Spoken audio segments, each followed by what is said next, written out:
Have you always wondered what does megapixel means? Have you wondered why a phone has 3 or 4 cameras at times and why some of them only have 1? And how do they actually work? Hello guys, I'm Luigi and welcome back to part 3 of a part 5 video series of explaining smartphone components. And this week is all about the cameras of the smartphones, which can be the deciding factor of whether or not to buy a certain smartphone for most people. Today I'm just going to keep it super simple. I'm going to be breaking down the camera system into 3 separate components: the lenses, the sensors, and the software used within each phone to process that image. So let's start with the lenses. So the way that the lens work in just simple terms is the lights will come through into the lens, and then the lens has a bit of a bent shape when it's inside, and then that will bend the light before it gets to the sensor, and then the sensor does all the work to produce that image. So when you're taking a picture, it's just a constant set of lights going through the lens and getting bent to then produce that image once it gets to the sensor. Also, another key component of how a lens works is the aperture, which is basically how much light a certain lens might let through into the image sensor depending on how fast it might be. The faster the aperture, so the lower the number, the faster that aperture is, or the faster the lens is. That's what it means when people say this lens is really fast, is because it has a very low aperture, which means you have a better depth of field. What does that mean? Is basically kind of the separation between the foreground or the subject, maybe like myself right now, and the background or whatever you have behind you pretty much, and having that kind of like very soft but very subtle separation between the person that's in front or the image that you have in front versus whatever you have in the background. So that's kind of like the depth of field of how it works. Obviously that comes into play as well in terms of how fast the aperture lens is on your smartphone, and then obviously how much light that will let into the image sensor. Then we go into the sensor, and this is where things get a little bit complicated and they're starting to get quite confusing at times, and it really got me confused when I was researching for this video, because a sensor on a smartphone does mean a lot in terms of image quality, but also doesn't mean that much anymore on certain phones, depending on how good they are with the computation of photography or from computation of videography.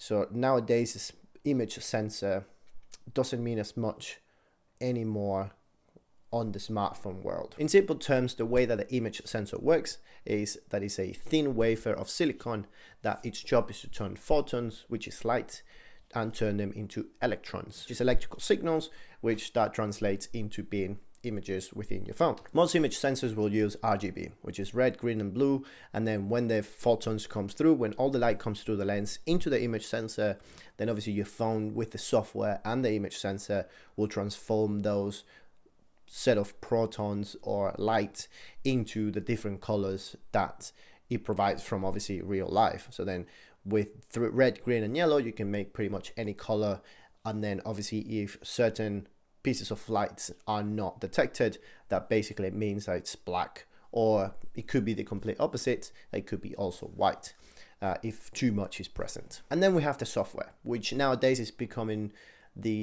one of the most important parts of a smartphone in terms of photography and videography, because then it can take certain pictures and certain videos and be smart enough to either give you more light, give you more contrast, or whatever it is, and just play around with it and give you a better look with a picture that you just take it.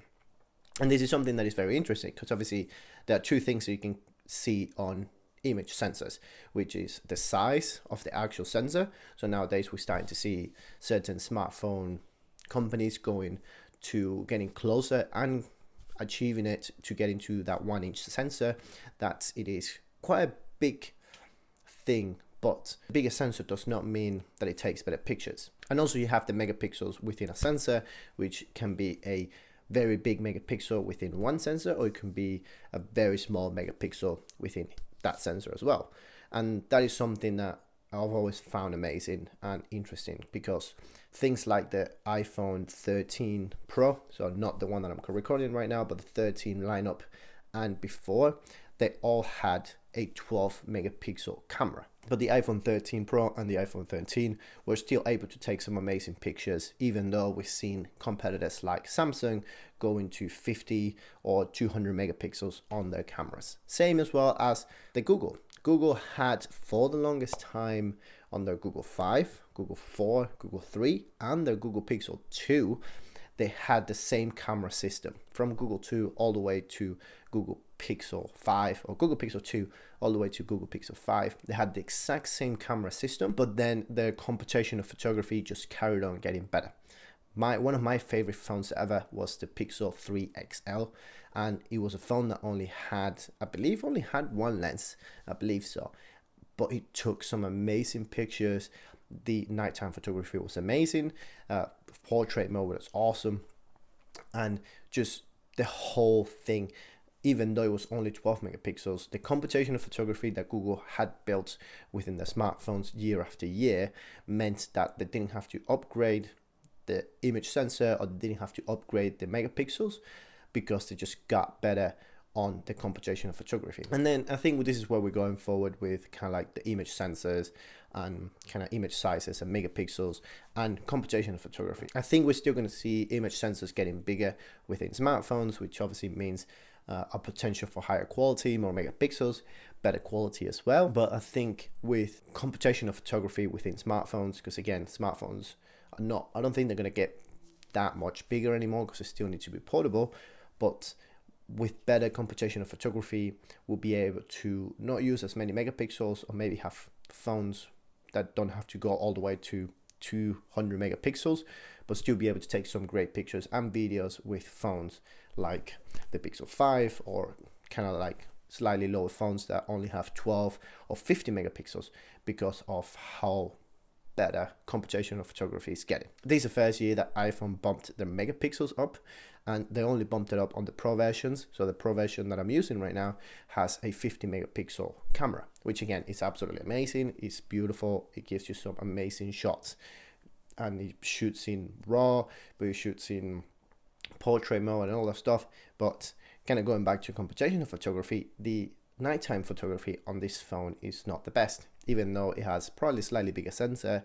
But this one, even though it's 3 years old now, it still takes better nighttime photography than that. But it's just because how Google produce and develop their computational photography for that 12 megapixel lens, which is why a lot of people tend to really love some of the pixel look that Google has given us. Because I know I haven't had a Google Pixel since the Pixel 6a, so obviously I did a review video on that, and same again, the computational photography was amazing. Even though it was a cheaper phone, less than $500 or £400, it was still an absolute of a beast phone when it came to photography, even though it didn't have that big of a sensor compared to the Pixel 6, 6 Pro, 7 Pro as well. And that's something to keep in mind. A bigger sensor doesn't mean a better camera, also doesn't mean that because it has 300 megapixels doesn't mean that it's going to produce a better shot on your smartphone. At least usually on cameras that does mean the opposite. The bigger the sensor, the better the picture you can take, the more megapixels you have, the better kind of like you have to work with. But I think on smartphones, megapixels and the size of the image sensor don't matter as much as the computational photography going on at the moment, especially with all the up and coming things with AI and how that's going to evolve over the years. But yeah, it's going to be interesting to see how certain smartphone manufacturers like Google, Apple, and Samsung will maybe, instead of pushing or keep pushing the megapixels and size of the sensors on the smartphones, they will carry on getting better and better and better on computational photography. I do wonder how long we're going to see a 50 megapixel kind of camera on the iPhone. Well, we're going to see it for the next 10 years, and then in 10 years time then it goes up to 100 megapixels. Obviously I know the Samsung S21 Ultra, S22 Ultra, and obviously nowadays the S23 Ultra, that's kind of all building up from 50, and I believe the S23 Ultra has a 200 megapixel camera, which is absolutely amazing. It produces some beautiful shots from what I've seen in videos. But that's something good, because obviously Samsung probably has to understand what they need to do to be able to really use those 200 megapixels to produce a quality shot. Same with Google. So obviously they've gone up and they've actually upgraded the sensor to the Pixel 6 Pro and 7 Pro especially, and those are now 50 megapixel sensors, but then having their amazing computational photography kind of gets them slightly ahead of times, and probably slightly ahead of Apple and Samsung, just because they've been doing it for quite a long time. Again, since the Pixel 2, they used the same camera system for 3-4 years in a row, but the photos carry on getting better, and they were still pretty spot on. So that's something to keep an eye out. This video was a lot tougher to research because I kind of haven't been around cameras for a long time, or cameras weren't part of my life, so it was a bit of a struggle to try to understand all these different jargons and all that stuff. I will leave some videos below for you to watch, because I watched this really good video that he went into very much all the in-depth information that you want to know about the smartphone cameras. I learned a lot about that video, and also I left some articles in the comments below for you to check out, because again, I definitely didn't go as deep as I did on some of my previous videos on this 5-part video series, but it's because it was a little tougher to get to understand a little bit more, and again, I don't really have that much time at the moment. Work is getting quite busy, but I'm still trying to keep making videos out and keep getting those out to you. But yeah, thank you for watching. Stay tuned for next week's video, and I'll see you guys on the very next video. See you later. Bye. Peace.